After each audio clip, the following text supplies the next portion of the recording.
That's now live, Chair. Okay, thank you. Good evening, Kerry, and thank you for taking part in this review. We're going to come to some introductions in a moment, but first I'd just like to make a few reminders. First of all, this is a public meeting and it is being broadcast. I would like to remind everyone that we need to consider moving to a closed or private session if the evidence that is starting to become discussed is likely to disclose exempt information. If councillors feel it is necessary to continue in such a discussion, I will move it into closed session. And at that particular point, I will need to make a motion at the end. Members and officers, please turn off your microphone and video and only turn them on if you are going to speak. Jen may put everyone on mute if there is feedback or background noise, so remember to unmute yourselves when you need to. Please remember to raise your hand via Zoom if you'd like to contribute. Don't forget to unmute and use camera when you're speaking, and to say your name before you start speaking.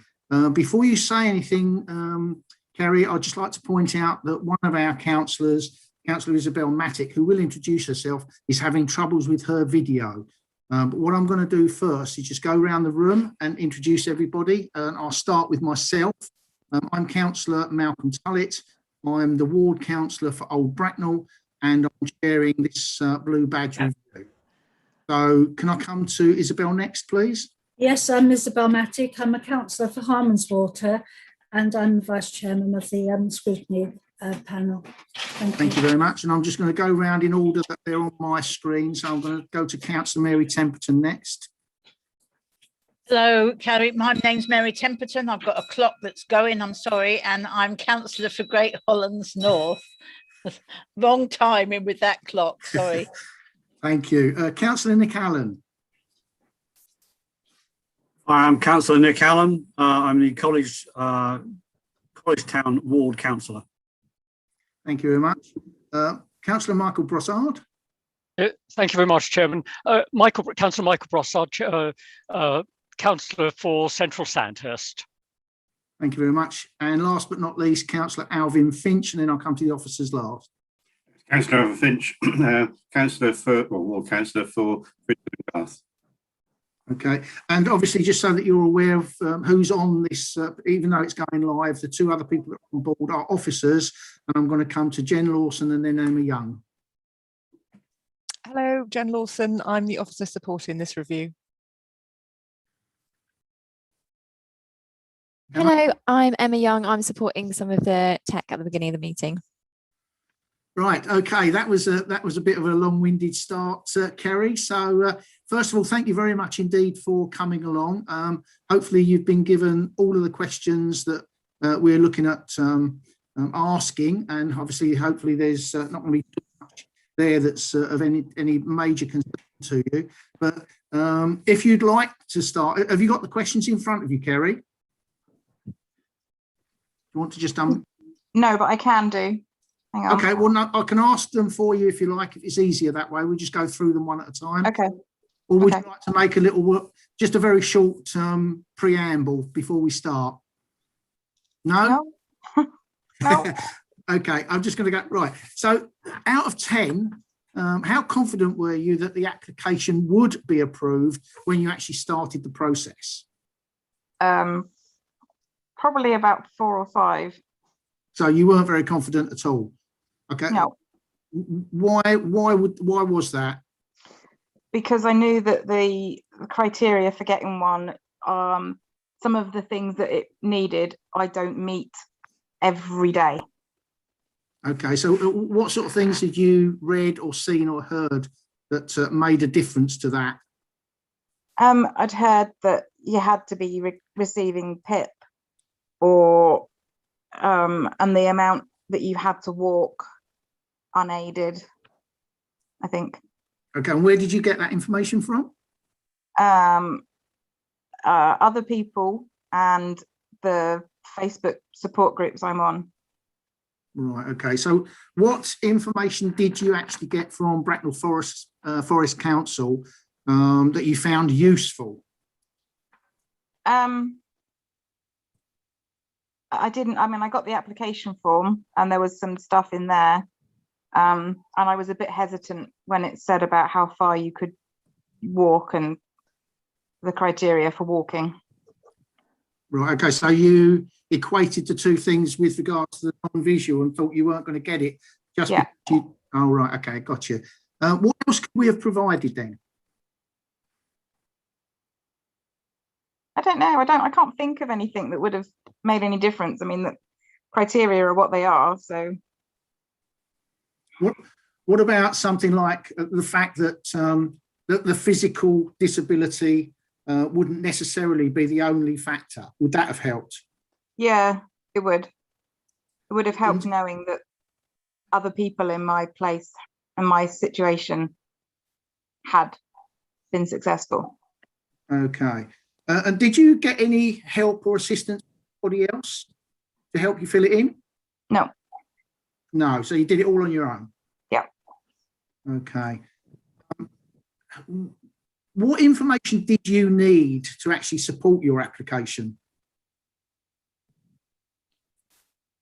I don't remember. I don't think there was anything. What about things like doctor's statements or other members of the family or anything like that at all? Yeah, I did. I think I put my doctor's details on there, but I don't think I put anything about family on there. Okay, I mean, anything that we could have asked for that would have helped your case? The only thing I think that would have made a difference was if the assessor and the criteria took into consideration the type of disability I have, because it's not the same every day. Right, okay. I mean, obviously, some of my colleagues may well come back and ask some follow-up questions on this. So if you can think of anything as we go through, then please, you know, sort of just pop them in whenever you feel like it. Was your application refused? Yeah. Right, okay. So how well did the reasons for refusal help you to understand the decision? Well, it was because it was based on one particular day, and on one particular day I was fine. So it didn't really make much, didn't really assess me in my true day-to-day life, because the day that I was assessed was a good day. Right. So if you got information about the reasons for refusal, did that help you with regards to an appeal, if it's at all relevant? I didn't appeal, and I didn't know I could appeal. Right. So at what are you aware that you could have appealed now? Only since I had read the questions from yourselves. Right. Okay. But if you'd have actually got information back, would it have helped you appeal had you have known that you could have appealed? I mean, the fact you didn't know is obviously something that we're concerned about. Yeah. And that has been put right now. So that situation hopefully is being, it's being put right, or it's been put right. But what information from the reasons would have helped you had you have appealed? I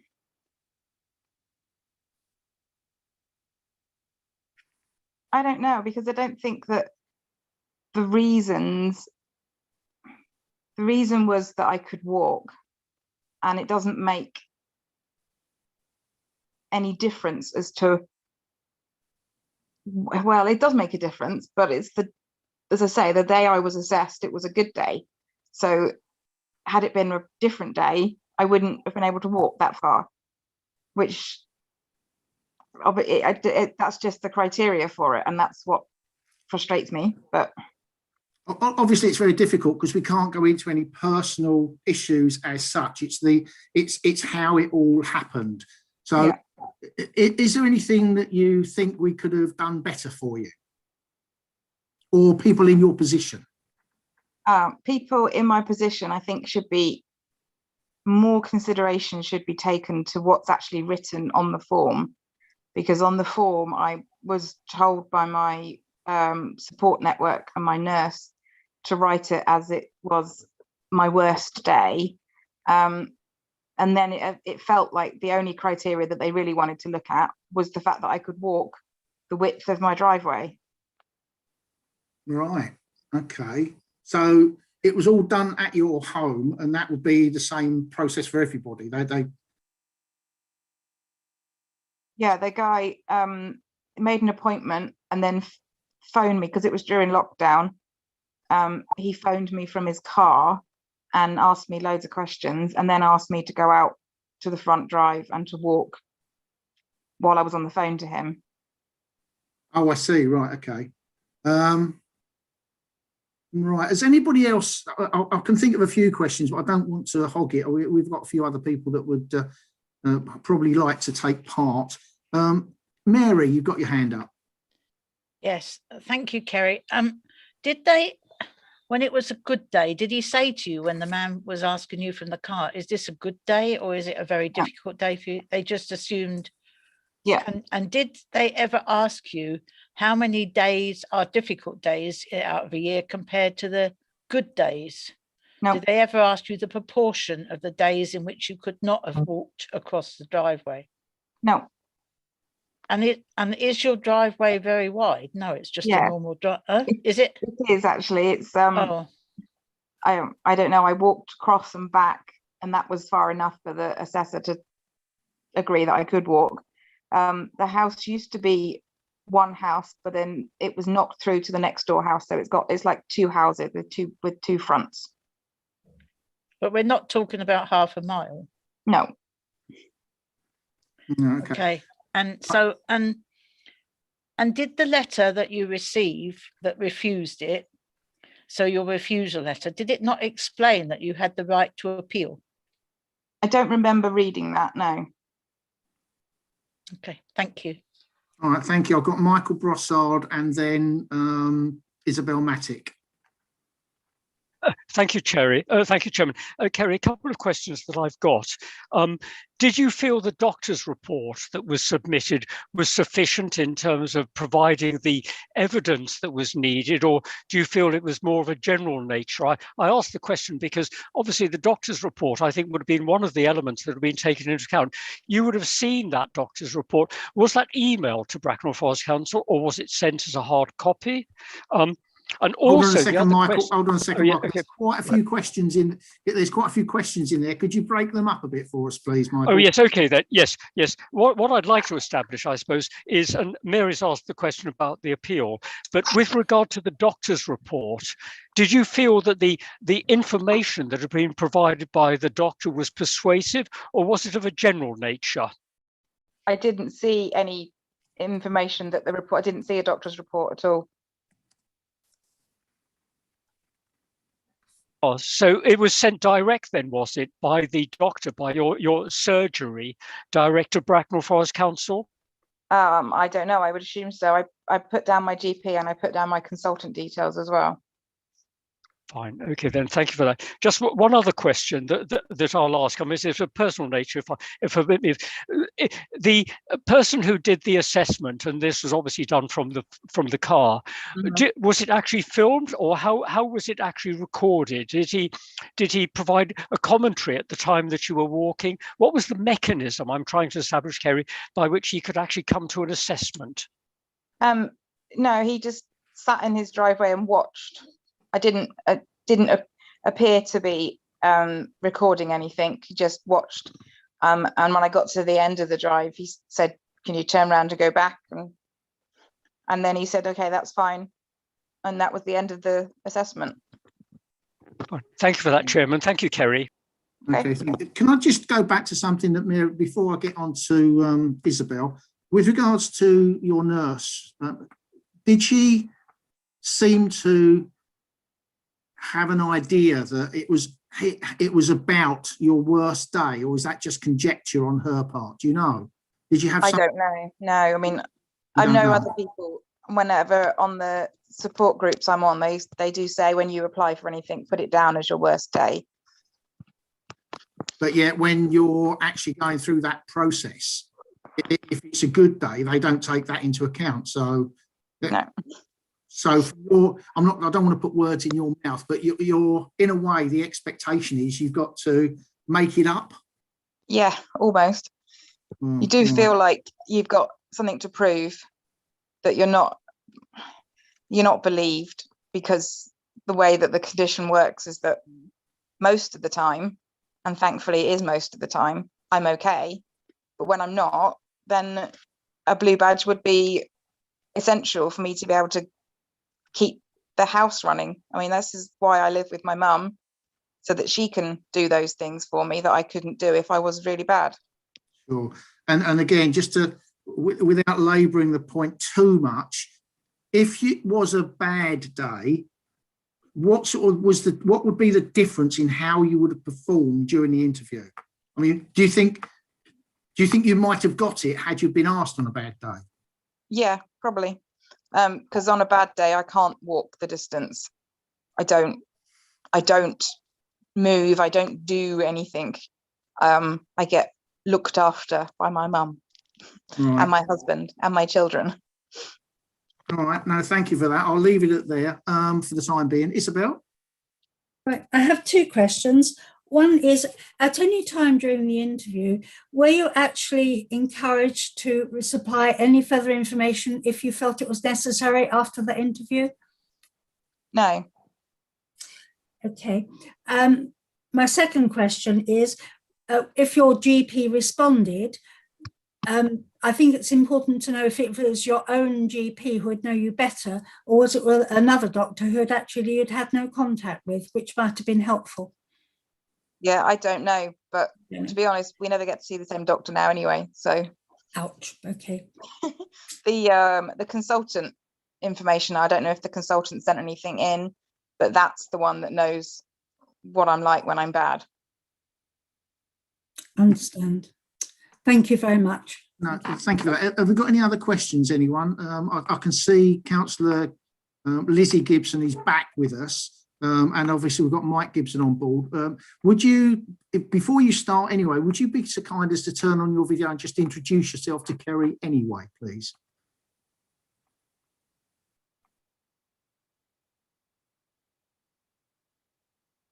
Or not? Ah, hold on. Mike. We're okay, Lizzie, we're having... Mike, I can't hear you other than from up the stairs. Hello, I'm Councillor Lizzie Gibson. I'm the Councillor for Great Holland South. Thank you very much indeed. And does Mike want to ask a question? We're having a bit of an IT problem today, Kerry. I do apologise. All right. I've tried to change that. Does that now work? Mike, we can hear you. I'm Mike Gibson, Councillor for Hamworth. So I don't have any questions at the moment. Thank you. Okay, excellent. And Lizzie, do you have anything at all? You didn't hear the introduction, so I'm afraid that due to the technical issues, I didn't hear any of Kerry's, evidence. So I feel it would be inappropriate to question you, having not heard that. But thank you so much for coming along today, and I hope to be able to catch on what you said on the recording. Thank you, Kerry. Thank you, Lizzie. Mary, was that an old hand or was that a new hand? New hand.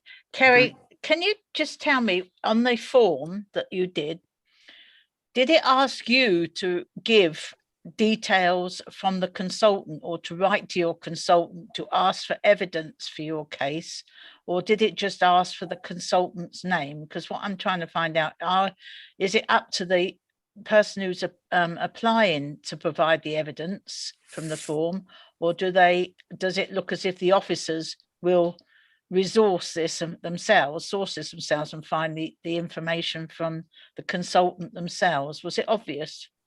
I wasn't asked to provide any evidence. I was just asked to provide the name and contact details of my consultant.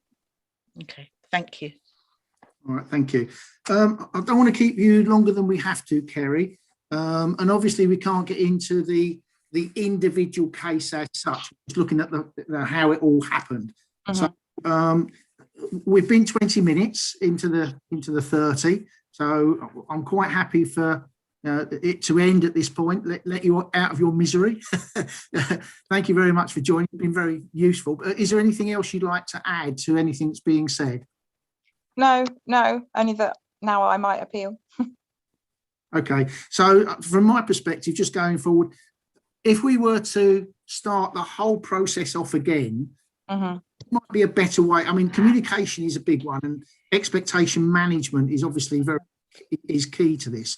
But have you got any sort of words of wisdom for the council moving forward to actually get a fairer, easier, more inclusive approach to things? I don't know, perhaps it would be nice, or it would be useful if like myself, I'm employed part-time, but if the people that I work with were asked to just give a statement about my condition and how it affects me, because they see it when I'm not able to work or when I'm not very good at work. And it obviously would be quite nice to know, to be able to say to, or contact the consultant myself to say, this is what I'm doing. Can you be on my side, so to speak? Well, yeah, I mean, we've all got to have people on our side. So just following up on that one then, in that case, was there anywhere that you had, or any time that you had the opportunity to add in other I think Mary alluded to the same sort of question. You know, in other information that might be of help? No, nothing. So it was quite a rigid process, and you went through the process, and as you said, the expectation was you weren't going to get it simply because of the mobility, but it wasn't made easy for you. No. Right. Okay. One final whiz round the room, just in case anybody's got any last minute questions, which I don't see. So at this particular moment, Kerry, all I can say is thank you very, very much for coming along. That's okay. Watch this space and we'll see where we're going to go. Yep. Great. Okay. Thank you. Thank you, Kerry. All right. Thanks. Yep. Thank you, Bye. Kerry. Thank you very much. Thank you very much. Thank you. Take care. Bye. Bye-bye. Bye-bye. Jen, our next witness isn't due until past, but did I hear right when you said that they're in the waiting room?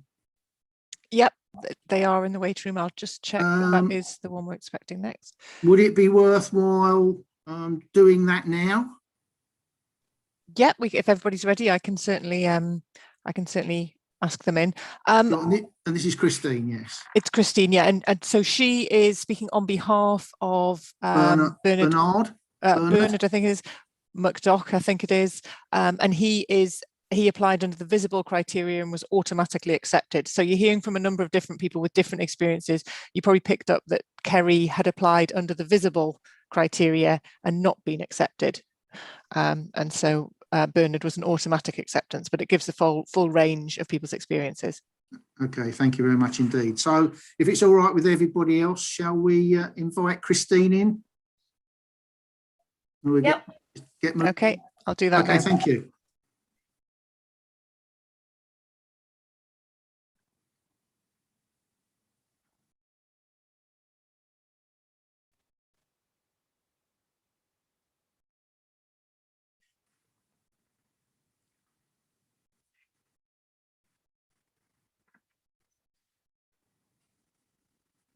Hello, Christine.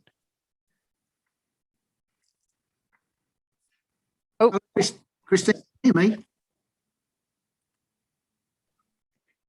Hello, Christine, can you hear me? No, I don't think we have a connection yet, Lizzie. Sorry, Jen.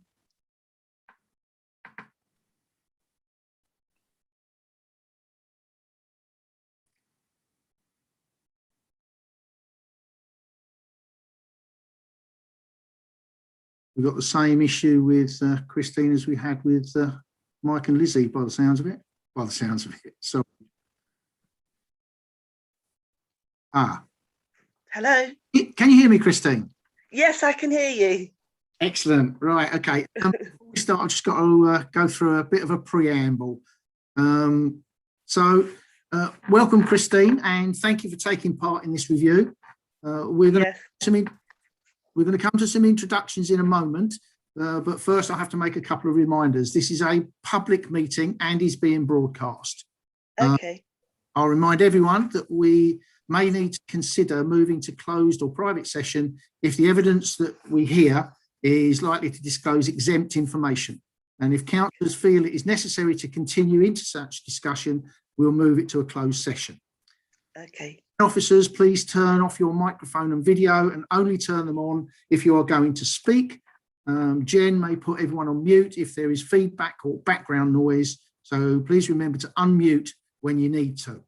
Please remember to raise your hand via the Zoom chat or via Zoom if you'd like to contribute.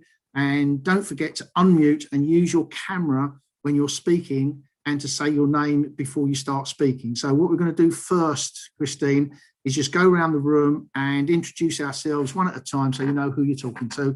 Having said that, the videos will come on with one exception, and that is Councillor Isabel Mattick, who's having problems with her video. So we'll apologise for that in advance. My name's Malcolm Tullett. I'm the councillor for the old Bracknell ward, and obviously I'm chairing this review today. And I'll go on to my vice chair, Isabel, next. So, great. Christine, welcome. Thank you very much. I'm Isabel Mattick and I'm a councillor for Harmons Water, and I'm Malcolm's vice chairman. Welcome, and we look forward to hearing your evidence. Thank you very much. All right, thank you, Isabel. And likewise, I'm going to go around in the order they appear in front of me at the present moment. So it's Nick Allen. It's not you this time, Mary. Disappearing. It's Nick Allen this time, sorry. Nick. I'm Nick Allen. I'm the Colleger, the Councillor of College Town Ward. Hello. Thank you. Mary, you're next.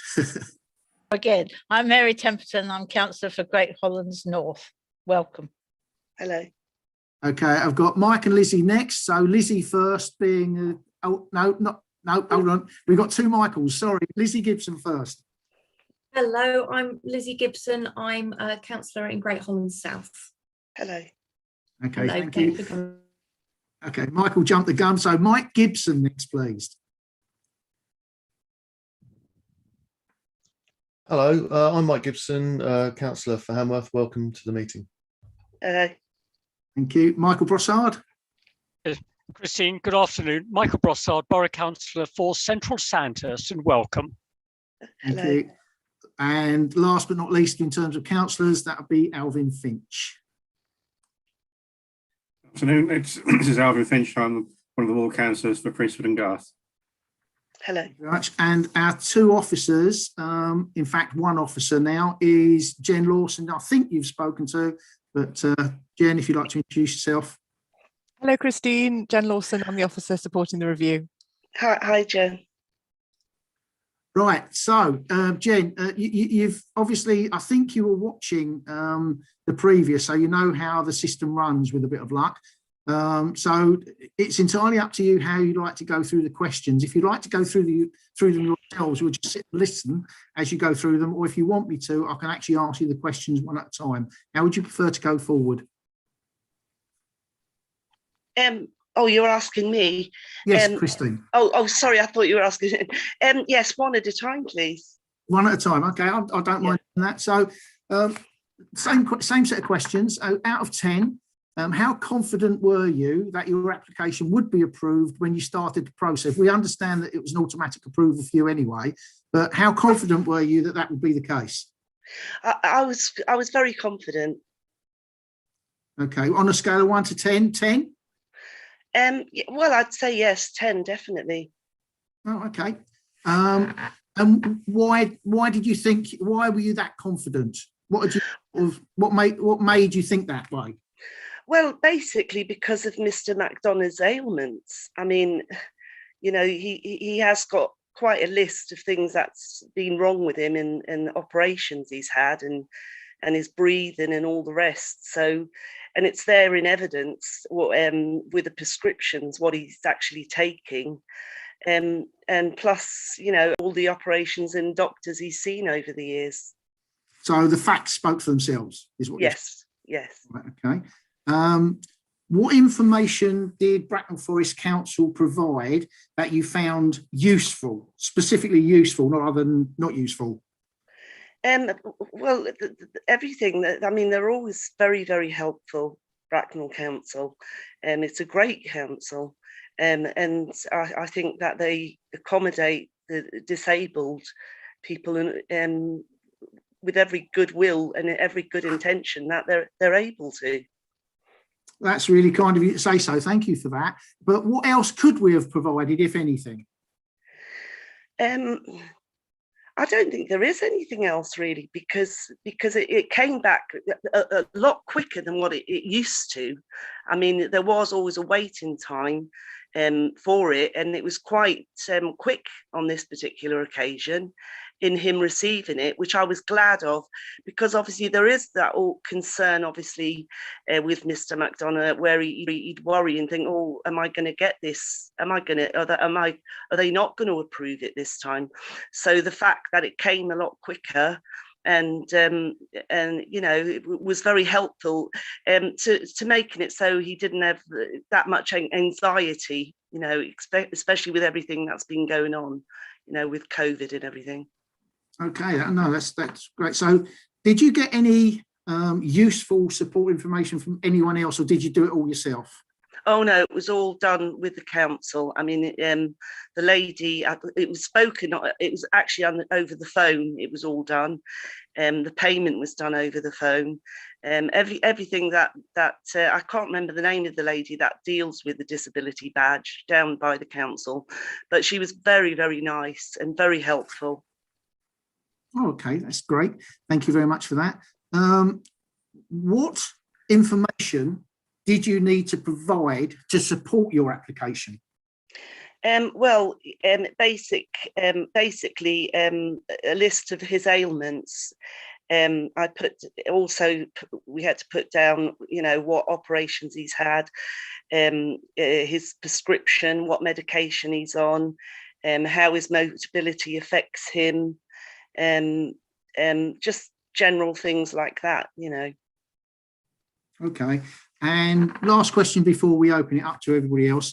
On the basis that obviously your application was accepted automatically, even having said that, would there have been any useful information that you could have been given, or that would have helped you understand the reason why it was accepted? I know that sounds a very strange question, but if they'd have said to you at any stage, you have been accepted on the following grounds, would that have been useful to you?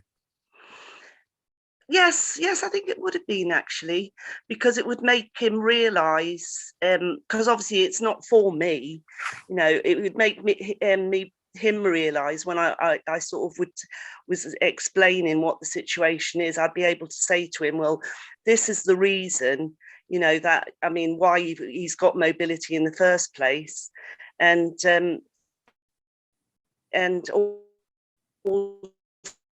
so and this is the reasons why they're blue badge, you know. That would always be helpful. Okay, and do you think that information might have been useful for us? Oh, sorry, go on.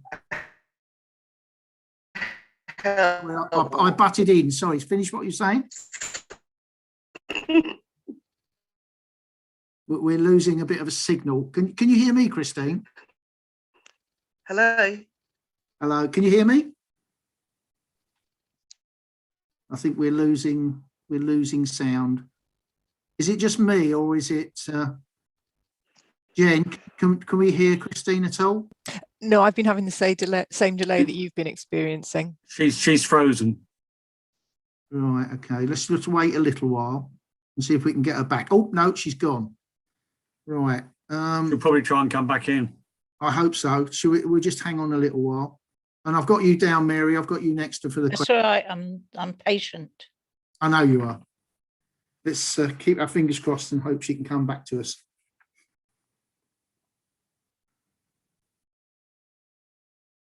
Bearing in mind we're only 4 minutes into her time slot, we've probably got quite a little bit of time. Is that? Yes, I can hear you now. Right. Okay. Thank you. Yeah, I did to what you were saying. It's just I want you to finish what you were saying. Now I've just got a little bit of a follow on. So finish what you were saying, please.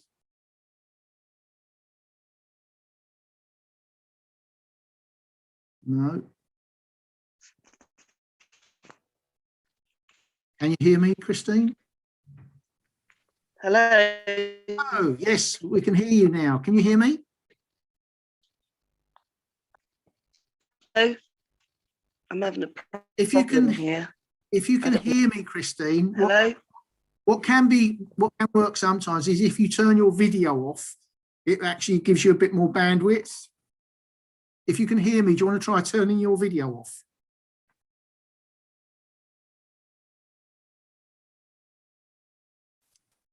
Could you mention that in the chat, Jen, to Christine?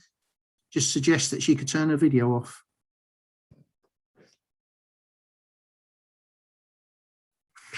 I've turned it off for her, so we'll see if that makes an improvement. Okay. Christine, we've turned your video off in the hope that you can actually hear us, hear our voice. Can you hear us now? Hello. Hello. Hi again. Right, don't worry about it. We've got plenty of time. What might happen? If you turn your video off, it can actually increase the bandwidth. So if you want to give that a try, volume. Not mute. No. Okay. Oh, shall I turn the video? Oh. We might find it becomes a little bit more stable then. Do you want me to turn the video off? Yes, please. Yeah. Okay. Right. Okay. That's all. And hopefully now we'll be able to communicate without it keep freezing. Can you hear me okay now, Christine? Yes, I can.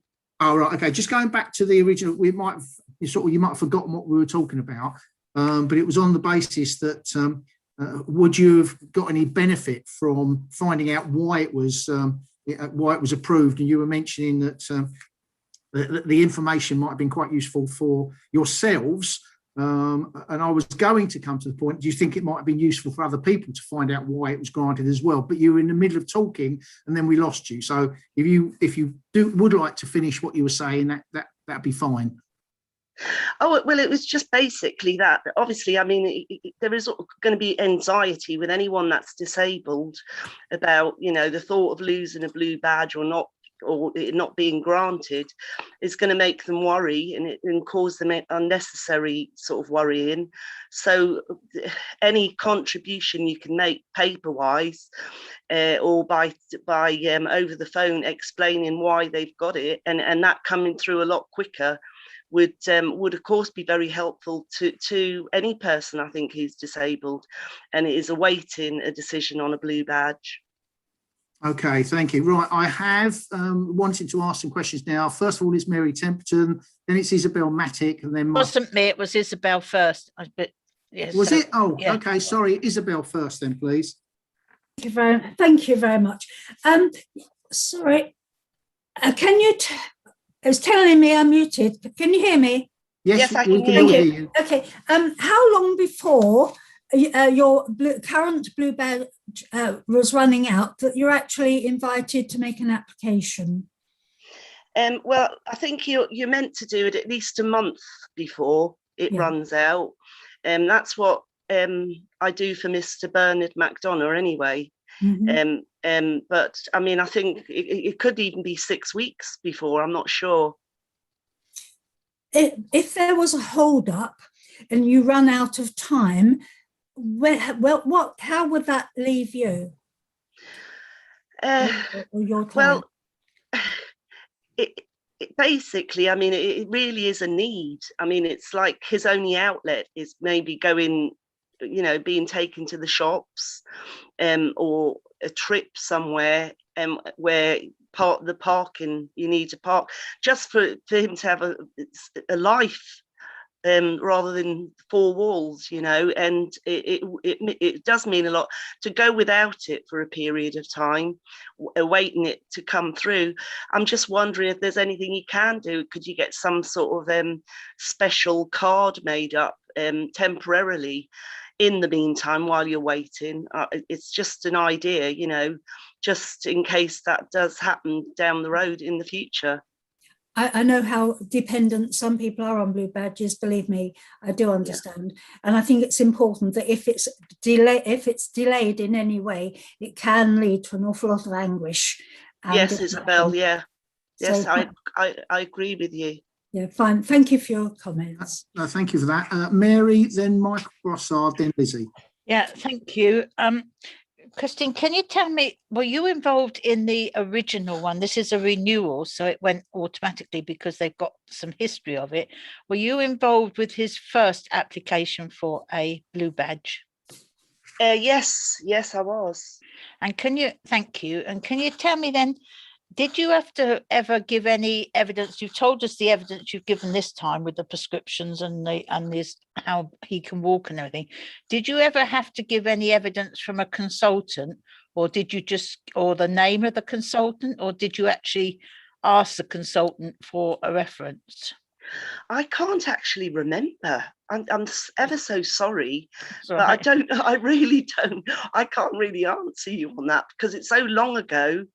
And he's had a blue badge for so long that I can't. But I know that there was an awful lot of different medical evidence then, because he'd had an antibacterial cocao a few years after he'd had a back operation, and he contracted gangrene where he had nurses come into the house for nearly 2 months. I think, can we, I think we're getting into too much. Oh, sorry. It's a little bit too much confidential. I'd rather not go into closed session if we didn't have to. Oh yeah, it was basically. Oh, sorry, go on. Can I just ask then, do you think the form has changed or now to a renewal form? Is a renewal form different than an original application form? It seems a lot longer. I feel there's more to fill in, to be honest with you. What with the renewal? Yeah, with the form that you actually receive now, to me, it seems that there's a lot more, which isn't a bad thing, because, you know, at the end of the day, it's got to be done for the blue badge. So, you know, you've got to be thorough about it, you know. So even though it is longer, I mean, obviously most disabled people will have a carer and somebody that would be able to help them with the form. So it's not a big deal, not to me anyway. Well, thank you. Can I just follow up on that, Mary, quickly before I go to the other questions? Obviously, you probably won't know this, Christine, but there's been a change in the guidance that gives rise to how these blue badges are handed out. So yeah. Has it been that thing about it's getting harder? Has it incrementally been getting harder from the first time you applied for it, or was it specifically much harder? Just a little bit. Just more. It seems more of a form to fill in. You know, there's more paperwork. That's just the point I was making. Right. But then, but I can't remember from all those years ago. Definitely not. So don't sort of hold me on that. We're not going to hold you to anything, Christine. What we're trying to find out is whether or not we're putting barriers in the way that aren't absolutely necessary. That's where we're coming from. So, but the guidance has changed. So we'd expect the forms to change as we go. It's whether or not we've overdone it. Yeah. Okay. Michael Brossard. Thank you, Chairman. Thank you, Christine. Isabel and Mary have asked you part of the question I was going to ask. The first one, thank you very much for the feedback that you provided on the speed with which, the alacrity with which we responded in terms of the waiting time. Can you actually define how long it took in terms of days or weeks from the time that you actually submitted the application to the time that you received the positive notification that the application had been successful? Well, I'm just going back. I'm sure it was within 2 weeks. 2 weeks of the application, which it was very quick, and so he actually got the blue badge before the other one had run out. On this occasion, yes. So it was excellent. Very quick. Good. Christine, a second question that I've got is that I think you mentioned that the application was done over the phone. Did you in part use the email to do the application electronically, or was it all done with Bracknell Forest Council over a phone line? Oh no, it wasn't. It was the lady I spoke to. I spoke to over the phone. And hello. Hello, we can hear you. Yeah, the lady I spoke. Yes. Can you keep your camera on, Michael, please? Oh, yes, sorry. Yep, okay. Sorry about that. Christine? Yes. The payment was made over the phone, and the lady was very helpful. But the paperwork was done that wasn't done over the phone. That was, done written sort of thing. Fine. Thank you for that. Thank you, Chairman. Is that all, Michael? Thank you very much. Lizzie, you did have your hand up. Was your question been asked, or do you still want to ask a question? I will just slightly extend that question. That it's really pleasing to hear that the renewal was complete before his badge expired. Were you prompted to start the renewal process by being contacted from the Blue Badge office saying it was going to expire, or were you aware that the date was coming up due to it being printed on the badge and you started the ball rolling? No, he was aware. We were both aware that the date would soon be coming up for it to end. So it was time to apply, so that, so he could get the ball rolling, basically. So you made a timely application. Thank you. Yes. Okay, has anybody else got any questions they'd like to ask? I can't see anything in the chat and I can't see any hands up. No, so what I'm going to do is go back to you, Christine, first before we finish, just to say, is there anything that you think we might be interested to know with regards to the overall process and how, I mean, you mentioned very kindly that Bracknell Forest Council, have done a fairly good job, which is good to know. But is there anything that we could improve on? I think you could make allowances for one or two things. Only, like, I know once or twice where I've taken Bernard somewhere and there's been been a disabled user, and they've actually forgot their badge and left it at home, or their just memory wasn't sort of on the moment of putting the badge in the front of the vehicle, and they've gone into a shop and not realised they've done that. I think that type of thing, is and also. Sorry, just before you go on, are you talking more about enforcement here, though? Rather than the application process of getting it in the first place, what you're saying is when you've got it, it's yes, we enforce it. Is that what you're saying? Sorry, I lost you there. Are you more concerned about the enforcement of blue badge use and the actual process of getting a blue badge? I'm sorry, I've lost you again. Hang on. Did you just say, am I more about the enforcement of the blue badge? Yes. Well, the enforcement, I was just making a speculation of something that I've witnessed once or twice, while Bernard's had a blue badge, and I felt sorry for the person who was disabled, where because regardless if it isn't displayed, then there is an enforcement. Obviously, that's part of the enforcement of a blue badge not being displayed. But I was just expressing that maybe there could be more understanding if they've genuinely, forgot it, or they've gone in the shop and forgot to display it because, of their memory. They do forget things. I think we all understand and appreciate your point on that, Christine. Obviously, it's outside of the scope of our review, but I think we pass on that comment to the enforcers, and it won't go unheard. Oh, sorry, I've gone on to a different subject. Then I don't.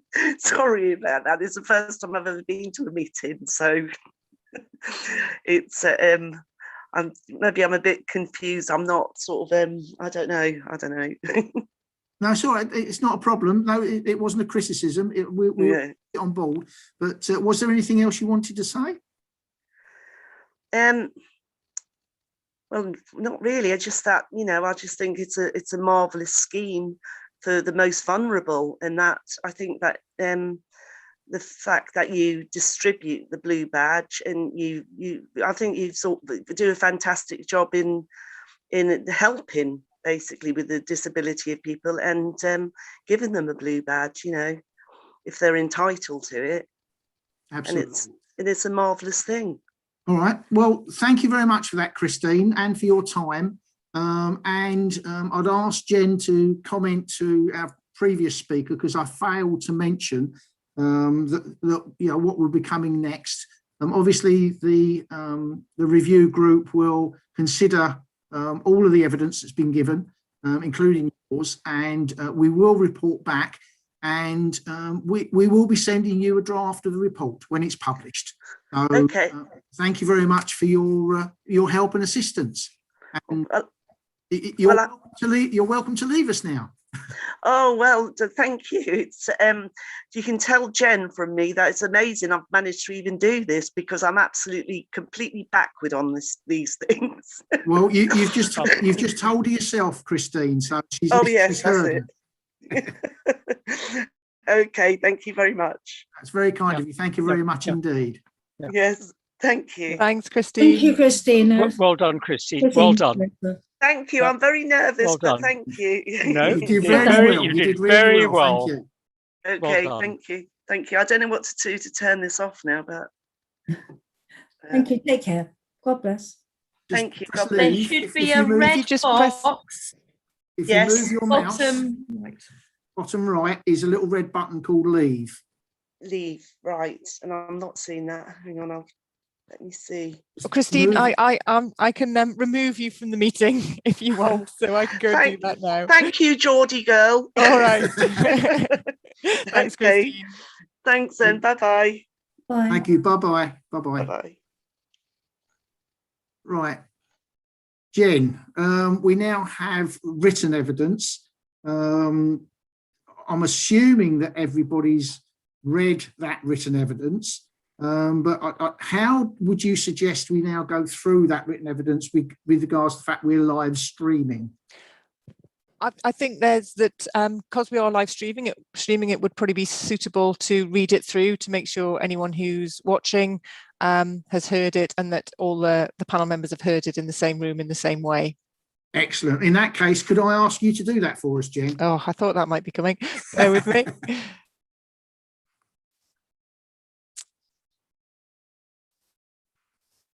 Okay, I shan't put my camera on, but and I'll go quite quickly on the basis we think people may have read it. So the same questions, and these have been answered on behalf of a child applicant under the non-visible scheme who was approved. So out of 10, the applicant's parent was 6 out of 10 confident that the application would be approved. And the reasons for that, it was very new that blue badges could be awarded to those with ASD. I wasn't sure if we could get one for our 6-year-old son. In terms of the information that Bracknell Forest Council provided that was useful, I had information provided over the telephone, and the process from once the council received the application process, this was very helpful and informative. What else could we have provided? Perhaps a leaflet or information on the website about the process rather than giving the information over the telephone. The applicant didn't get any useful support or information from anywhere else, and they couldn't quite remember what information they needed to provide to support the application, but they did know that it was very straightforward to do. If there was anything else that Bracknell Forest Council should have asked for, no, the applicant was happy with the questions and the information required. Given that the application was accepted, how useful would it have been to understand the reasons why it was accepted? Yes, it would have been very useful, as I needed to apply for another child. I would know what made his application suitable for getting a blue badge. And the applicant doesn't have anything else that this panel ought to consider, but did comment it was a pretty straightforward and easy process, and the staff were very helpful from start to finish. Okay, that's a bit of a theme, which is quite nice to hear. Obviously, we've got no one to question, so probably it depends on. Oh, Nick, yes, you wanted to say something. Just to say, I think the theme is that if you get your application passed, it's a wonderful process. Everyone's very full. And if you get it refused, it's a terrible process, and nobody loves you anymore. So yeah, I was trying to confine. There's a theme coming through here. That's what. Yeah, I was trying to just pick up the salient sort of connections at the present moment, but we've got one more to go. So I'll take your point, Nick. Thank you, Michael.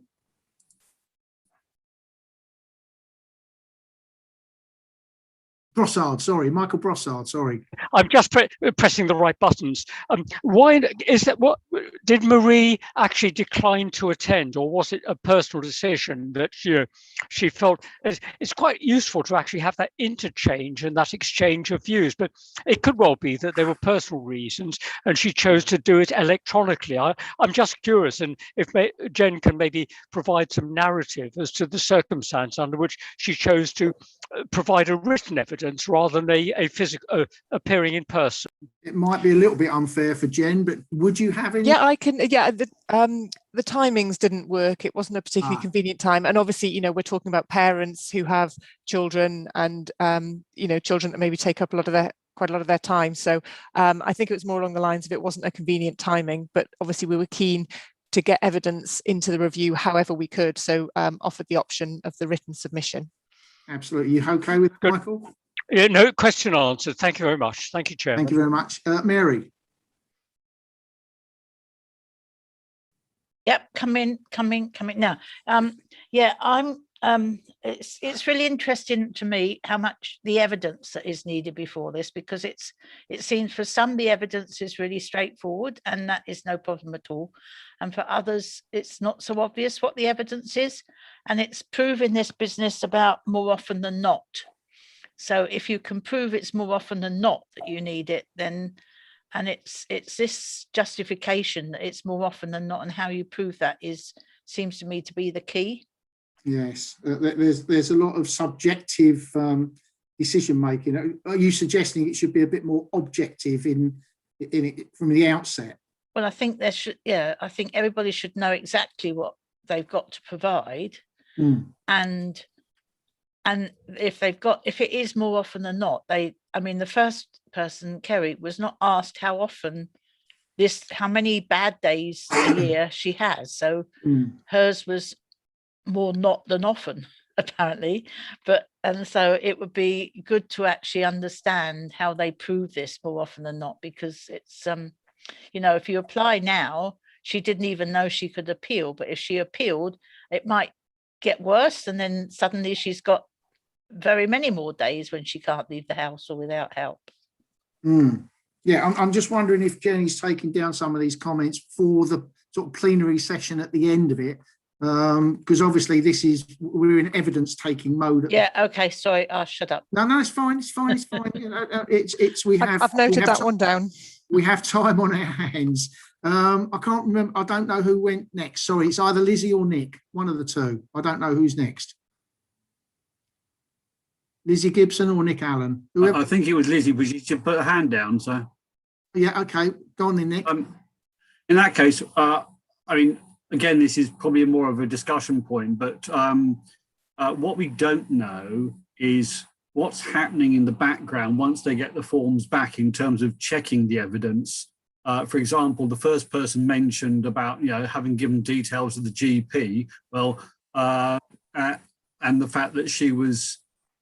Someone came and did a check on the fact how far she could walk. Well, did they actually take up the GP stuff as well, or did they just check whether she could walk or not, and on that evidence say no and not checking with the GP? What we don't know in all these application points is whether they're following the full evidence trail or just saying, well, that's enough points. Yes, that's enough. That's enough points saying no. I think you're absolutely right, Nick, and so's Mary, with regards to this thing between objective and subjective decision making. I think we need to sort of put that down, Jen, as something that we come back to later, because I think we need to get it more objective in some respects, but there needs to be subjectivity as well. So, Lizzie, your hand's gone back up again, and I also see Isabel. So, Lizzie. Yes, I've put it back up as we are discussing the points. I took it down when you said we were supposed to be more evidence gaining.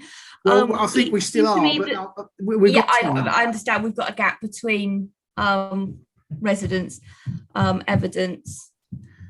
Sorry, I had to send a child away. From what I've observed, there seems to be a disparity between different cases of understanding against who's supposed to provide the evidence, whether it's supposed to be provided by the GPs directly or other medical professionals directly, or whether the residents are supposed to request it and send it in with their forms.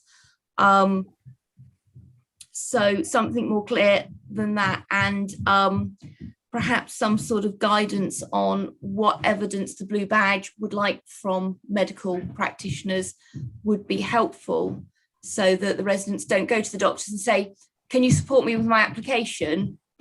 And then the doctor not know what supporting evidence they need to provide, what level of supporting evidence is appropriate while maintaining, patient confidentiality while still providing enough evidence to meet the needs of the thing. Yeah, I think these are all good points, Jen. I'm sure you're taking them all down. So when we do have our wrap-up session at the end, if you could sort of make a note of going through them, then we'd actually know what we're addressing. So that's great. Thank you, Jen. Isabel? Yeah, one of the points that has already come up, I think when people have a condition which isn't the same consistently, they seem to be referring to the good days rather than the really bad days. And I think we really should have much more information on that one. Yeah, a bit more consistency, as you say. Yeah, absolutely. I'm not looking at the screen often enough, Lizzie. Your hand's still there. Is that another question, or is that historical? It was a legacy hand, but can I add to what Isabel just said? Of course, go.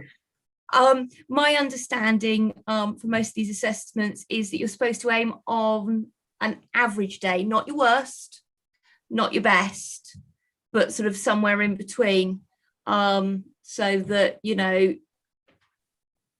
because when you do live with a fluctuating illness, you don't want on a good... Can you go to the downstairs one, please? Thank you. Sorry. On a good day, you want to be able to do things without being concerned that people are going to say you're a fraud. On your worst days, you want to be able to exist. So yeah. And I think that's a really good point, actually, because there's a lot of people that have spoken. Yeah, there's a lot of people that have spoken to us previously on the other review that were also talking about the fact this thing about feeling a fraud, and it's actually quite a big emotional thing to put on someone in a way, isn't it? So that's a really good point. Yeah, I don't know how we're going to achieve it, but I think the first witness was, I mean, I've sort of pushed her into it to a degree, but she was sort of saying you have to make it up effectively, which is it's not about making it up. But there is, I think that, sometimes on a better day, you have to remember to act like it's a worse day. Partly because of the fear of people being aggressive to people who they think aren't worthy enough to deserve the adjustment. And in some cases, for certain illnesses, it's so that you don't overdo it. Because you might feel good today, but you know that if you do too much, you're not going to feel good for the next week. Sure. Okay. Michael, yes. Chairman, I feel part of this is associated with COVID-19, because obviously there's the mechanism that allows people to be assessed in an environment in which people actually park at the end of a driveway and actually record people walking across their driveway, particularly where, if I understand from the first applicant, is a semi-detached property. Hopefully, once we come out of COVID-19, I think there will be more engagement in such a way that there will be physical assessments. And I just wonder, what are the percentages? And it might be, Chairman, difficult to judge. Those who've been assessed positively and negatively pre-COVID-19, and those who've been caught in the COVID-19 situation. And I just wonder, and I'm just going to make a comment, Chairman, as to whether someone walking across a driveway, whether it would be appropriate for them to actually be recorded on a pixel situation to actually show that they are struggling. Because I worry that it's an assessment and it's just a moment in time, and someone's actually allowed a blue badge or denied a blue badge simply on a 10-second assessment.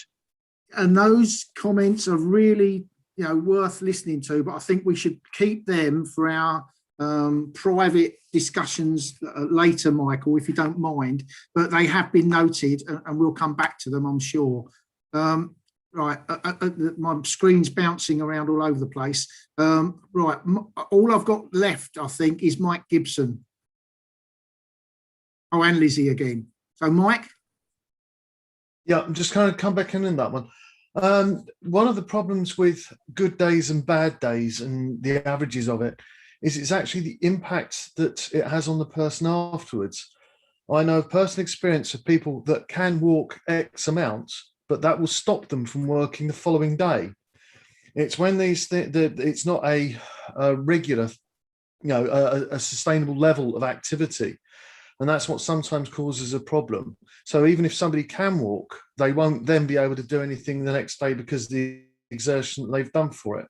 And that needs to be taken into account when an assessment's being made. And that's always not made clear because it's sometimes, well, you can walk X, so you can do it regardless.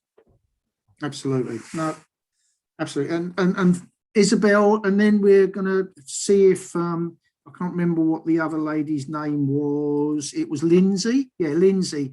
Just before Isabel, is Lindsay in the waiting room? Yeah. She's not in the waiting room. And again, speaking of parents and everything they're trying to juggle this evening, I know Lindsay is, I'm not expecting her before 6:15, but okay, we could always take a small pause. I think I might have to in a minute. Isabel. Yeah, I was just going to make 2 points, and really I was going to leave it till the end. But anyway, sometimes, like people with autism, they might have a good day, but you never know when they're going to have a really bad day. And the other thing is those with dual disabilities who have had problems as well, and they've got double the reason. And we really have to remember those because they are much more difficult to deal with. Thank you. Okay, thank you. Right, what I'm going to do now, there's no one else with their hands up or anything, so I think I could do with a short break. So shall we actually say we'll be back at, say, a couple of minutes before 15:15, just so that we're here first? Are you going to just leave it as it is, Jen, or are you going to close it down and start up again? I'll stop the live stream. So leave the meeting if everybody puts themselves on mute, and I will pause the live stream. Thank you.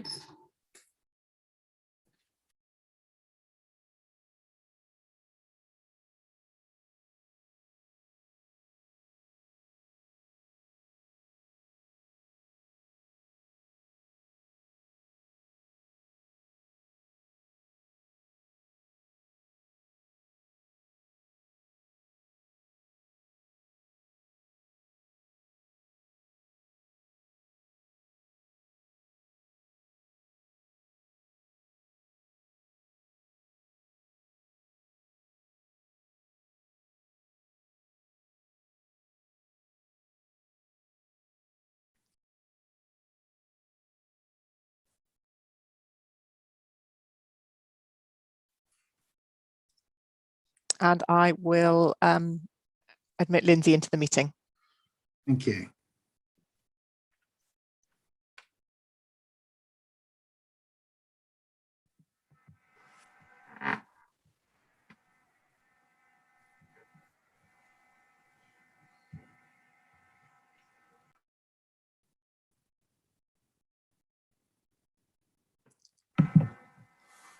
Good evening, Lindsay. Can you hear me?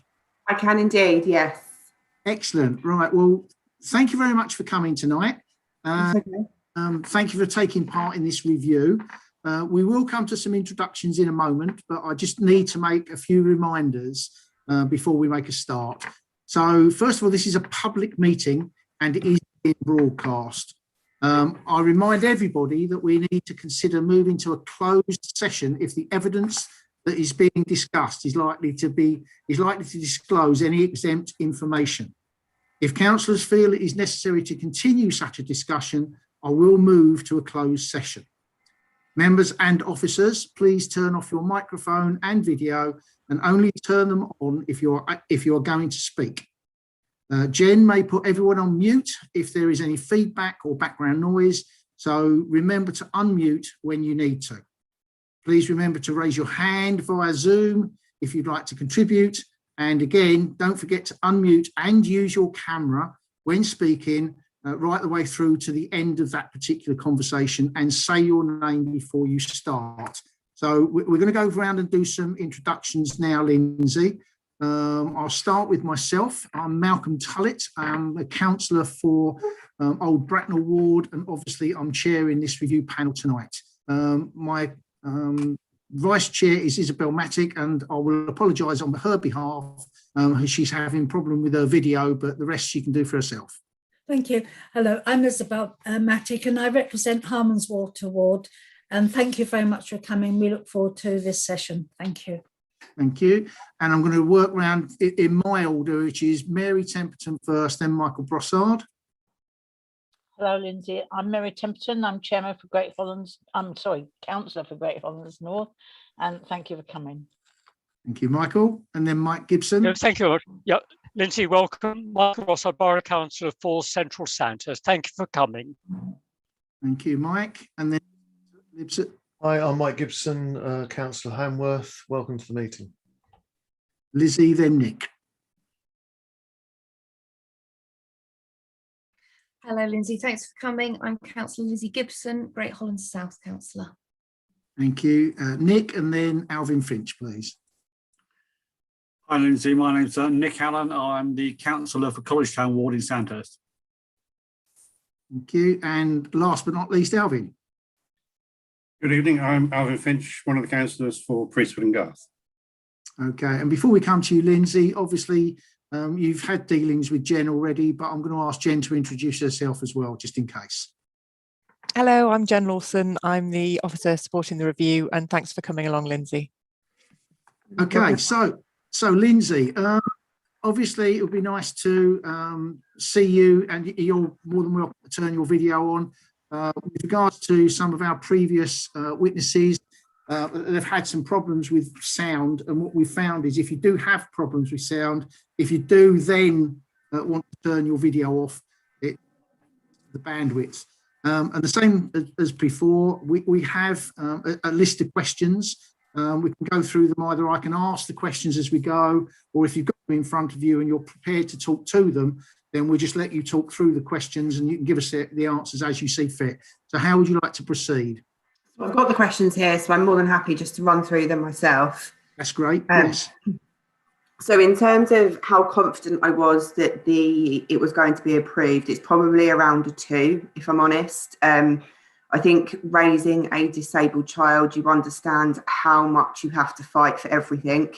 And it shouldn't be that way, but we've learned over the last 8 years that it is that way. So every bit of support that we've got, from education to DLA, to everything really we've had to apply for, we've had to fight for. So yes, it was a 2 for that.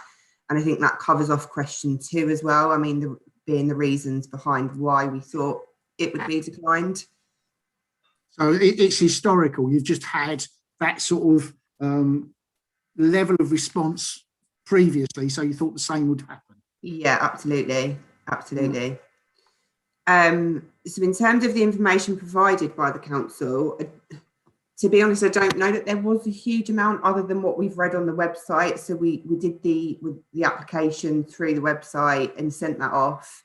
And then the correspondence we got and I chased it because it had gone over, I think it was 6 or 8 weeks. I can't remember what the time frame is, but we chased it, and the information we were given was that it's in process and someone would be in contact within due course. There wasn't really anything else other than that.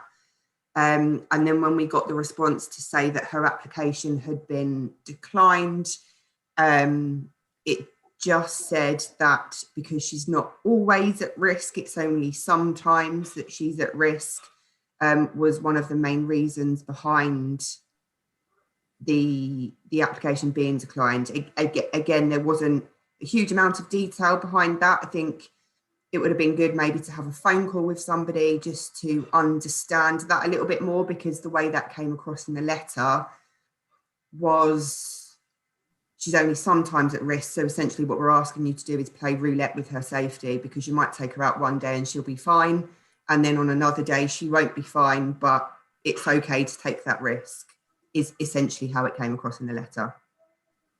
Okay.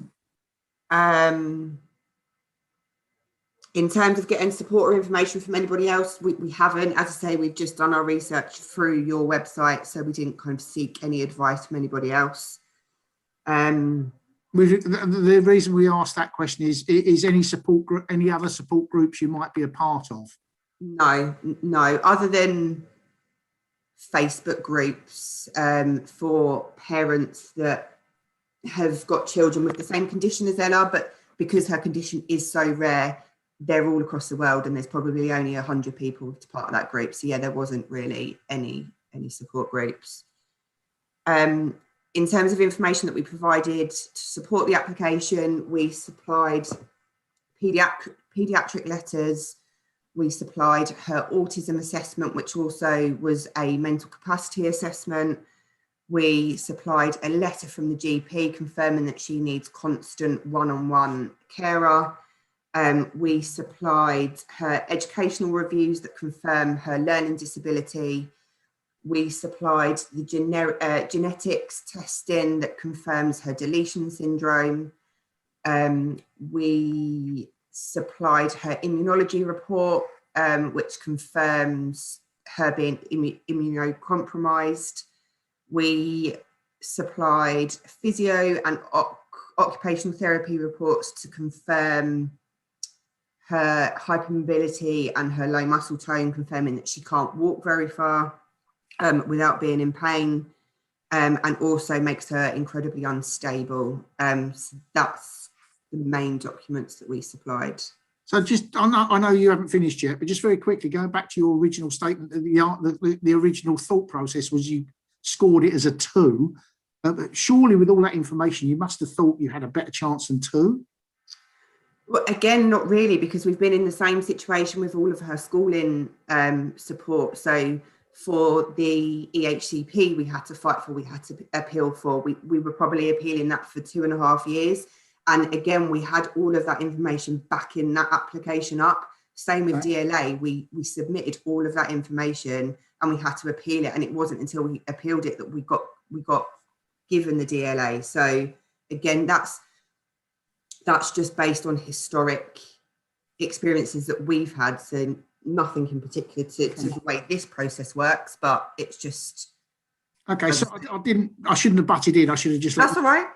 No worries. It just seems a bit of a disconnect between the amount of information you were given and the thought process that you weren't going to get it with all that information. But I'll come back to that in a minute. Okay, no problem. What information do you think we should have asked for?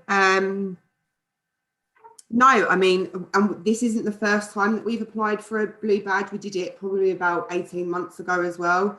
And that time somebody came out to assess Ella. And I do not joke when I say the gentleman was in our house for probably 3 minutes, if that. And I don't know how you can take a glance at somebody that has got all of these issues and she's so complex and make a decision by spending 3 minutes with her. So I think that didn't help the thought process, if I'm honest. If your application was refused, see, I kind of touched base on that. It said because we stated that she does have good days, and I was really honest with my application. She absolutely does have good days, and it's not every single time that we go out that she's at risk, but it's probably more often than not. So the reason it said that it was refused was because she didn't fit the criteria of being at risk the majority of the time. And that was it? Yeah. Yep. And then it gave the appeal information. So on the same basis of that as that particular question, if there was more information, the specifics, would that have been of any help to you and or other people? Yeah, I just think understanding the rationale behind the decision would help us. And as I say, because of the experiences we've had previously, it just infuriates us that we have to fight so hard for everything. We've got a friend that lives in Wokingham, comes under Wokingham Borough Council. The only diagnosis that their child has is autism, and they were given a yes within a week of applying. My mother-in-law has got rheumatoid arthritis. She again lives under a different borough. She was essentially offered a blue badge, but she can walk. She can walk miles. She walks into town and back every single day. And as a parent, I don't think you would put yourself through applying for a blue badge or admitting that your child needs a blue badge unless you felt they needed one for their safety. So I just think understanding the rationale behind a decision in more detail would help people. And of course, it would force them to actually make that sort of rationale plain. Yeah, absolutely. Absolutely. Okay. And then in terms of the appeal process, I've posted my appeal letter on the 10th of April. I've not heard anything back yet, so I don't know where that's going at the moment. And say that again. How long has that appeal been in place? So I posted it on the 10th of April. Right. So almost two and a bit weeks. Okay. All right, thank you. Anything else you'd like to add to that at all? There's a couple of questions waiting for you. Yeah, I don't think so. I think I've pretty much covered all of what I wanted to say. That's great. The order I've got them come up was Isabel first, then Lizzie. And Lizzie was on there first. Isabel? Yeah, thank you. Okay, thank you. Lizzie was before me, Malcolm. Oh, sorry. I always get it wrong. So there first then, sorry. Put my camera on as well. Thank you, Isabel. Thank you, Lindsay. I've got two questions. Firstly, it sounds, I've heard during this review that there are sort of two forms, one for sort of more obvious, visible physical disabilities and one for sort of hidden disabilities. Yeah. It sounds like your child has actually quite a complex combination of the two. Were you asked to fill out both forms, or were you just given one of those two forms? We just had to do the hidden disability one because I think it was mainly focused around her autism. So they didn't assess her on the hypermobility at all, because that would have fallen into a different category. Thank you.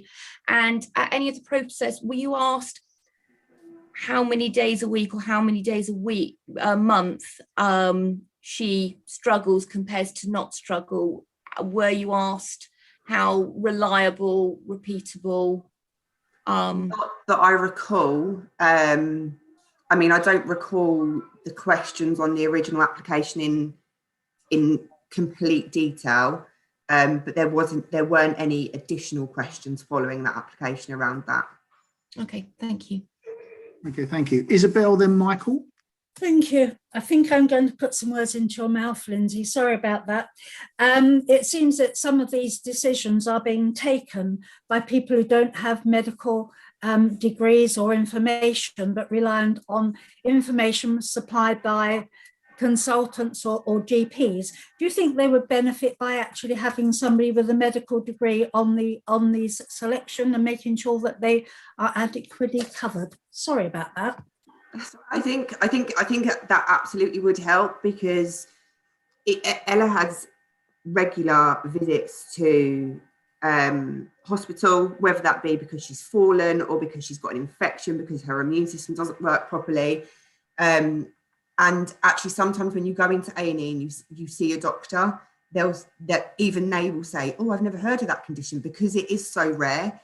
And for somebody who's not medically trained, who doesn't know Ella, who doesn't know her daily struggles, I think it's incredibly frustrating just for them to read an application form and feel as though they're in a position to make a decision that overall can dramatically impact her and her future and her life. And she wasn't asked, she didn't ask to have this condition, none of us did. And I think for us, it's about making life as normal as possible, being able to go out and go to the shops and try and integrate her into a society that doesn't always accept people that are a little bit different. So I don't want to have to stop taking her to the shops or stop taking her on days out because she's at risk. So it sounds a bit dramatic when it's over a parking application, but that's the kind of impact it can have on someone's life. So I think it's important that people understand that. Did that answer the question, Isabel? I think she has really, yes. Before I go on to Michael and then Mary, can I just come back on that? When the person was discussing the particular rare sort of conditions, was there any idea at all about any pre-knowledge? Did the person come with any idea whatsoever about what those conditions entailed? Do you mean the person that came out to assess her? No, they just asked me a couple of questions, and actually when they got here, we were just pulling up for it was school. I just done school pickup, so we were just pulling onto the drive as the person arrived, and what they then wrote in their report was they saw Ella get out of the car unaided, and I think by that point they'd made a decision because that's what it was basically. When the report came back, it just said they saw her get out of the car unaided. She walked into the house unaided. They didn't even make it to my living room. So my living room's up the stairs. We live in a townhouse. They didn't even come up to the living room. They asked me a couple of questions around the documents that we'd submitted. And actually I'd prepared, so I'd got how she has like shoe inserts to try and support her balance. And it said in the appointment letter that the person would want to see all of that sort of stuff. So I'd got it all out, and they didn't even ask to see it. So again, not to hog the sort of questioning, but did it feel like to you, just how it felt? Did it feel more like a test than an assessment? Was it? Did you feel like you were being tested? It just felt like a tick box exercise. It felt like it was being done for the sake of being done rather than actually trying to get anything out of it. Right. Okay. I'll leave it there anyway. Thank you very much for that. Michael Brossard, then Mary. Yeah, Lindsay, thank you very much for that. In fact, I had 3 questions, and I've had to, as it's evolved, I've actually, the numbering of the questions actually changed. The first one is actually to do with, obviously, do you feel it might have been beneficial to have actually, with your, most of people nowadays have iPhones, to actually record the situation with your child in terms of having an iPhone that would actually have demonstrated how difficult it was for them to actually engage in the way that they did. Would an iPhone document have been beneficial? Yeah, I mean, and just to clarify the question, do you mean I could record situations that we find ourselves in to submit that as evidence? Yes, very much so, Lindsay, Yeah. so that you can actually see how obviously challenging the situation was to your benefit in terms of the application. Yeah, and we do a lot of videos for Ella's paediatrician because she stims quite a lot. And that affects her quite dramatically. So we do a lot of video recording to be able to show the paediatrician at our next appointment. So we've got all of that evidence to be able to submit if anybody had asked for it. Well, that's the next question. Was it not asked? It wasn't asked, it wasn't wanted? No. Okay, sorry, Michael, Fine. Please. No. Thank you for that, Chairman. In terms of the doctor's report, did you actually see any of the documentary evidence, and were you able to enlarge or enhance it or challenge it, or was it a fait accompli in terms of what the doctor's report submitted to Bracknell Forest Council? So the doctor's reports are just, we have folders and folders and folders of paperwork because of how complex her condition is, and she's under so many different paediatricians. And so it was all of the reports that have been sent to me and the GP that we submitted. So yes, I was able to see them first. And the autism assessment that we submitted is so complex, and it detailed all of her struggles, the struggles that the paediatrician witnesses when he did his assessment. I think it's about 7 pages long, the letter, and it is so complex and gives so much information. And to be honest, I don't think we could have done any more in terms of the information that we submitted. Lindsay, thank you very much. Chairman, my final question, you mentioned, Lindsay, you'd submitted the appeal application on the 10th of April. Have you had any acknowledgement from Bracknell Forest Council that the appeal has been acknowledged and is being processed, or are you just waiting for an outcome? I haven't had anything at all. So yeah, we're just waiting for an outcome. Thank you, Chairman. No other questions. No, thank you for that, Michael. And obviously, Lindsay, we can't deal with the appeal here. This is looking at a wider issue. I mean, we wish you, the best of luck with your appeal, but this is not obviously the forum for. Yeah, of course. As long as you're aware of that. So yeah, absolutely. Thank you, Michael. Mary. Thank you, Lindsay. Did you applied under a non-visible application? Yeah. And yet, when they saw Ella get out the car and walk in, you said they'd more or less made up their mind. But that's a visible application. That's her mobility. Yeah. So they're looking at mobility, and she's got special things in her shoes as well. So she's got mobility problems as well. So really, it would be, this is a dual application, really, isn't it? Really, because she's got mobility problems because of her autism and all the other issues that she's got with her and all the rest of it. But so that was the first thing I wanted to ascertain. And then the other thing was, were you at any point able to explain, as you did to us so really passionately, about how this is a life changer for Ella, whether she can actually be able to go out and be integrated as a little human being doing normal things and making normal family life. Were you able ever to add that to your application of what this blue badge would actually mean to you as a family? No, there wasn't the opportunity to do that. Not at all, nothing. There's no extra any information being given or whatever. No, it's just the standard questions that you have to do and then submit your evidence, which I guess I could have written a letter attached to the application. I guess that would be an opportunity to submit something like that, but no, we didn't. But the application form does say, is there anything else you wish to say? Yeah, at the end, yeah. So you could have added it in at that. Could have written that on there. Sorry, Mary, I butted in. It shouldn't. That's right. It shouldn't be about. It should be based on medical evidence, I think, and actually, I don't know. Yeah, maybe a telephone conversation or a Zoom conversation like this with somebody that's completing the assessment would then be able to gain the understanding of how important and what kind of impact it would have on people's lives. So I don't know if that's something they could maybe do moving forward. But sorry, Mary, I know you're waiting in the. That's all right. The original question set, when we asked you about what information could you have received that would have been valuable for the appeal, would this information have been helpful so that you could actually express the effect of the disability, what effect it's going to have on her? Yeah, that would absolutely be helpful. Okay, sorry, Mary. That's all right. Another question I'd like to ask, please, is when did you at any time feel that the person who was assessing had actually read all the documentation that you presented, all the evidence? Was there any question that you think, yes, that was it, they've read it?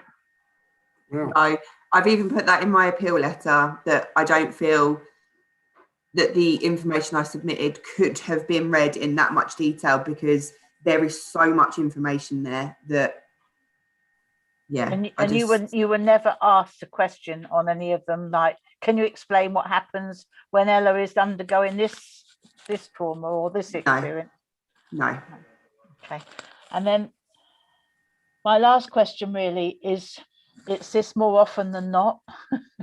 How do you think, you were never asked how many days Ella has a bad day or how many days, some of the thing, but you think that from all the evidence in the files and all the medical dishes, somebody might have assessed the fact that it was quite often that Ella did this.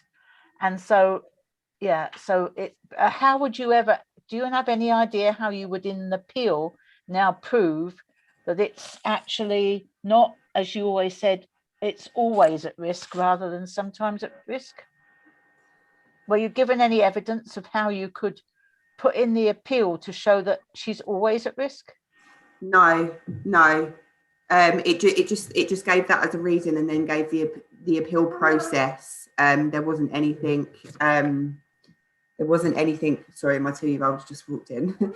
There wasn't anything about what sort of evidence we could submit to prove that. And actually, as I said earlier, she does have some good days, but it might be that we pull up to a shop, we get out of the car, she hears a loud sound or a bang or something triggers her. And if she's almost 6 stone now, I can't pick her up anymore. If she falls over, I struggle to pick her up off the floor because she's, again, with her condition, she has weight issues, and that's becoming more and more apparent as she gets older. So it's just about, the only way you can calm her down is then putting her back in her safe haven, and that's somewhere she knows, the car, the house, somewhere where people aren't loud and disrupting her thought process. So yeah, it's just. So you were never given the opportunity to say, even on a good day, if I went out and something happened, it would turn into a disastrous day. You were never given that opportunity. Well, my appeal letter was a handwritten letter. It wasn't like a pre-populated form that I needed to complete. So actually that's given me the opportunity to write why I feel their decision, in my opinion, is wrong. Okay, thank you. Are you done, Mary? Yes, I am, yeah. Yeah, I want to follow up on this thing about at risk. And although it's really difficult to talk about Ella itself, in a wider sense, what do you understand by that phrase at risk? Because, and I'll give you a bit of an idea as where I'm coming from. We're all at risk. Every human being in the world is at risk. Yeah. So what does it mean to you in this context? What does it mean? So what I took away from it was, is she at risk in terms of running out in front of a car, or is she at risk of, I don't know, going off with a stranger, or because she doesn't understand because she's got learning disabilities? Or that's the kind of at risk that I took from it. But you're applying that to your own daughter. But in general terms, what do you, to Joe Bloggs in the street, what do you think the word at risk means? What would you think it might mean to you if you didn't have a particular issue? I guess it's just, I don't know, if I'm honest. Okay. As you say, we're all at risk. We could all, I don't know, you could walk out and be hit by a bus tomorrow. It's yeah, I don't know. I think it's a very, very generalised term that. I'm just wondering whether or not there's a bit of a preamble to it. It's at high risk of. Yeah. It's at risk doesn't mean to the at risk register and people like that. Children that are at risk. You can understand why they're saying it, but I'm just trying to get a context around what this phrase actually means in reality. Yeah, I guess it's just the safety element of being out and about. But as you mentioned before, that can apply to anybody, regardless of health condition, disabilities. All right, thank you for that. I've got Lizzie Gibson, and I think it's about the last question now. We're right at the end, and I understand Lindsay has got things to do. Yeah. So Lizzie. Just a last question. How long have you now been within this process since you first contacted the Blue Badge team? I think you said you applied over 18 months ago. Yeah, probably just Probably about two and a bit years. And you've made 2 applications and 1 appeal in that time, is that right? Yeah. I missed the deadline for the first appeal, so I'm just too much going on. And so just for this second application, when did you submit that? So the second application I submitted, I can check. I think it was the start of February. Okay. And when did you, beginning of February. When did you get a response to that one? I want to say the 19th of March. So about a month later. Yeah, about that, yeah. Okay, thank you. No, that's a really good question, actually. Thank you for that, Lizzie. I'm just going to go around very quickly. No, we're right at the end now, but if there's any burning question that anyone would like to ask. Michael Brossard. Yeah, Lindsay, in terms of the dates, because Lizzie asked the final question, I've actually recorded that the application refusal or notification was on the 10th of April. How does that fit in with the dates that you've given?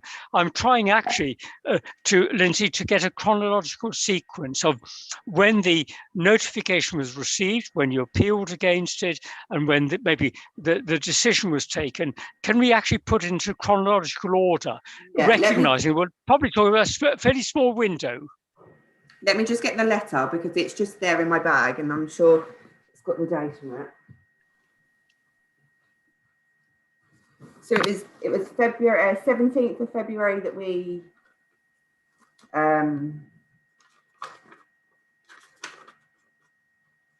so yeah, 17th of February that we applied, 12th of March that this letter is dated, but I think we got it about a week later. And the 10th of April was when my appeal went in.